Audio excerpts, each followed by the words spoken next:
ওয়ালা আলিহি ওয়া সাহবিহি আজমাইন।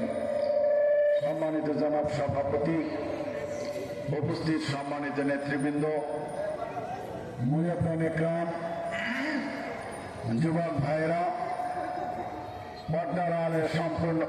পর্দার আড়ালে সম্মানিত মা এবং বোনেরা, আমার মাইকের আওয়াজ যতদূর যাচ্ছে ততদূরের মধ্যে দেশপ্রেমিক, গণতন্ত্রে বিশ্বাসী, স্বাধীনতা সার্বভৌম বিশ্বাসী সাধারণ জনতা, খেটে খাওয়া মানুষ, আমরা আজকে দীর্ঘ 54 বছর এই বাংলাদেশ স্বাধীন করেছিলাম, বুক বেঁধে আশা বেঁধেছিলাম আমাদের শান্তি ফিরে আসবে, সোনার বাংলায় পরিণত হবে। কিন্তু আমরা দেখেছি ক্ষমতায় আসার পর হত্যা, ধর্ষণ, খুন, মারামারি, কাটাকাটি, দুর্ভিক্ষ লেগে রয়েছে। 3.5 বছরের মাথায় একটি দল, যাদেরকে বিশ্ব নন্দিত নেতা, হত্যা করা হলো। সারা বাংলাদেশে কোনো একটি কান্নাও শব্দ শোনা গেল না, একটা প্রতিবাদও আসলো না। কিন্তু আমার বয়স তখন আমি 8ম শ্রেণীর ছাত্র, দেখেছি বাজারে বাজারে মিষ্টি বিতরণ করা হয়েছে। তখন আওয়ামী লীগ ছাড়া কোনো দল এদেশে ছিল না। এরপরে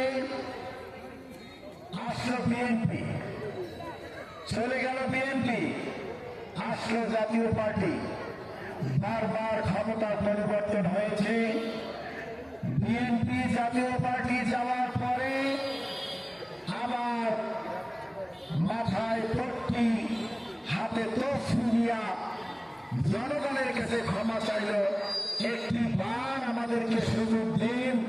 আমার বাবা দেশটাকে সোনার বাংলা গড়তে চেয়েছিল, উনি গড়তে পারেন নাই, আমরা তার স্বপ্নের বাংলাদেশ, সোনার বাংলাদেশ গড়ব। সংগ্রামী সাথী বন্ধুরা, আমরা এই সোনার বাংলাদেশ গড়ার জন্য জামাত ইসলাম মনে করছিল জনগণের স্বাধীনতা, সার্বভৌমত্ব রক্ষার জন্য গণতন্ত্র তার পূর্ব স্বার্থ, রাষ্ট্রীয় ক্ষমতা আল্লাহর রহমতে জনগণের ক্ষমতায় পরিণত হবে।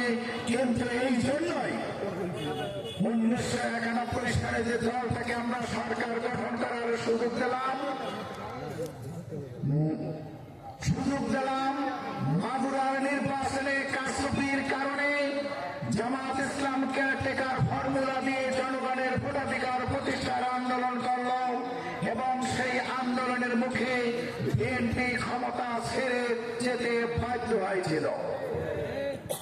তারপরে কেয়ারটেকার সরকারের জন্য আওয়ামী লীগ ক্ষমতা এসে তারা আবার আজীবনের মতো কেয়ারটেকার সরকারকে তারা মাটি দিল। যার মূল্য তার এভাবে রাষ্ট্র পরিচালনা করা শুরু করলো। দীর্ঘ 15টি বছর নির্বাচনে জনগণ কোনো ভোট দিতে পারি নাই। তারা 40 বছর পর্যন্ত ক্ষমতায় থাকার একটা ঘোষণা দিল। আমরা সব দল মিলে আন্দোলন করলাম, তাদেরকে সরাইতে পারলাম না।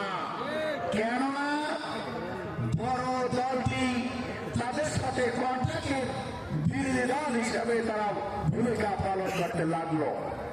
আর একদিকে যদি সেটাই না হতো, 2013 সালে এবং 2014 সালে যে আন্দোলন হয়েছে, জামাত ইসলামী ঢাকা শহরের সাথে সমস্ত বিভাগীয় শহরগুলোকে বিচ্ছিন্ন করে রেখেছিল 15 দিন পর্যন্ত।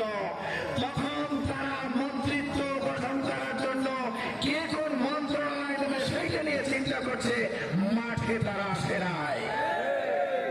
যে কারণে 2013 সালে এই স্বৈরাচারী সরকারের পতন ঘটানো সম্ভব হয় নাই। কিন্তু এরপরে আমরা দেখলাম 18 সালে 28 অক্টোবর 5 লক্ষ লোক নিয়ে সমাবেশ হলো।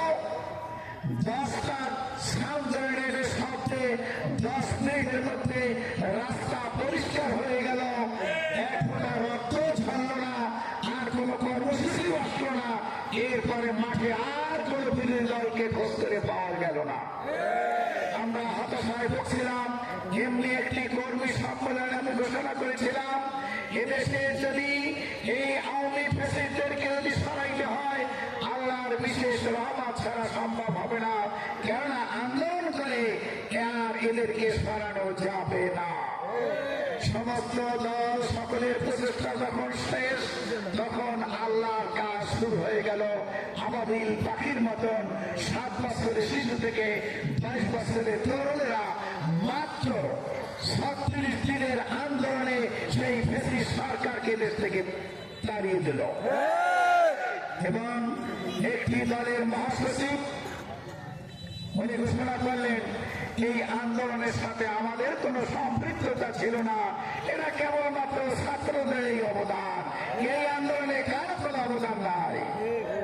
কাজেই সেই ছাত্রদের অবদানে যারা অসুবিধা দেখে দেশ থেকে লন্ডন পালিয়েছিল, বিশ্বের বিভিন্ন জায়গায় পালিয়েছিল, এই ছাত্রদের রক্তদানের বিনিময়ে, তাদের জীবনের বিনিময়ে আজকের দ্বিতীয় স্বাধীনতা যখন হলো, তারা এই 24-এর এই গণ অভ্যুত্থানকে তারা অস্বীকার করতে থাকলো এবং জুলাই সনদের বিরুদ্ধে তারা অবস্থান নিল। তারা জনগণের ভাষা বুঝে নাও, তারা মানুষের কথা কি বলতে চায়, দেয়ালের কথা তারা দেখে নাও, তারা আজকের মানুষ কি চাচ্ছে সেটা না বুঝে নায়ের পক্ষে অবস্থান নিয়ে সেদিন তারা নেতা বলেছেন, জনগণের চাপে এখন আমাদেরকে হায়ের পক্ষেই কথা বলতে হচ্ছে। কাজেই জনগণের চাপে, জনগণের রায় নেওয়ার জন্য তারা মনে করেছিল ভয় ভীতি সন্ত্রাস করে আমার ক্ষমতায় আসবে। যখন দেখছে যে না, আমরা যখন জুলাই সনদকে না বলেছি, জনগণও আমাদের লাল কার্ড দেখাবার জন্য প্রস্তুত হয়েছে। এখন তারা হাতায় না না চায় তা বলতে পারি না, কিন্তু নতুন মুনাফিকে শুরু করে দিয়েছে।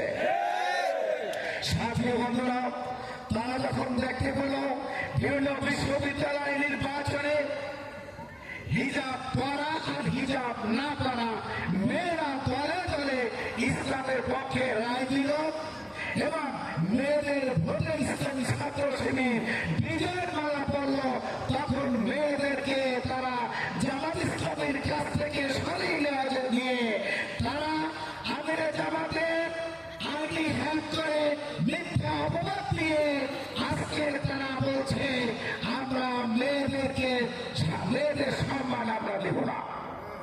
যে কারণে আজকে সারা বাংলাদেশের মেয়েরা নতুন করে গর্জে উঠেছে, রাজপথে আজকে হিজাব বোরকা পরা হাজার হাজার লক্ষ লক্ষ বোনেরা আজকে রাজপথে মেনে নেমেছে তাদেরকে আবার লাল কার্ড দেখাবার জন্য। সাথী বন্ধুরা আমার, এখন তারা ভীত সন্ত্রস্ত হয়ে জনগণের আস্থা হারিয়ে এই লোকেরা চাঁদাবাজ সন্ত্রাসীদেরকে আগামী 12 তারিখের নির্বাচনে জনগণ প্রত্যাখ্যান করবে। তার সিগন্যাল পাওয়ার সাথে সাথে এখন ঘুরে বেড়ে আমরা যেখানে উঠান বৈঠক করি, পথে ঘাটে আশপাশে আমাদের যারা আসে তাদেরকে হুমকি ধমকি দিচ্ছে আর বলছে 12 তারিখে কে ভোট দিতে যাবে তা দেখে নেবে। এটা হচ্ছে তাদের শেষ ষড়যন্ত্র।